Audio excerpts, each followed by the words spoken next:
Açıq danışacağam. Mənim anamın arzuları var. Hər bir valideynin arzusu olduğu kimi mən atamın da arzuları var. Və mən hal-hazırda məsələn anamın bir arzusunu yerinə yetirə bilirəmsə nə xoş mənəm. Hər bir kəsin anası nəsə istəyə bilər. Məsələn, bizim o vaxtı elə şəraitimiz olmayıb ki, ata bizi və mamanı götürsün, hər hansı bir restorana getsin, yemək yeyək. Yəni elə bir şəraitimiz olmayıb. Şükür buna ki, bu günə ki, məsələn, mən anamı bu günləri hansısa bir restorana aparıb anamla vaxt keçirdə bilirəm. Bu mənim çox xoşuma gəlir. Anamı xoşbəxt görmək məni də xoşbəxt eləyir. Anam yadıma gəlir ki, hamamı təmir edəndən sonra ilk dəfə çiməndə orada ağladı həqiqətən.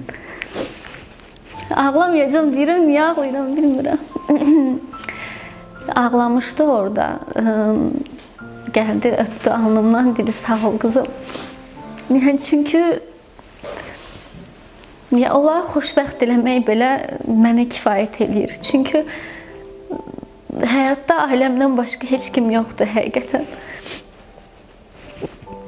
Və nə qədər ki yəni yorulmamışam, nə qədər ki bezməmişəm, işləməyə davam eləyəcəm.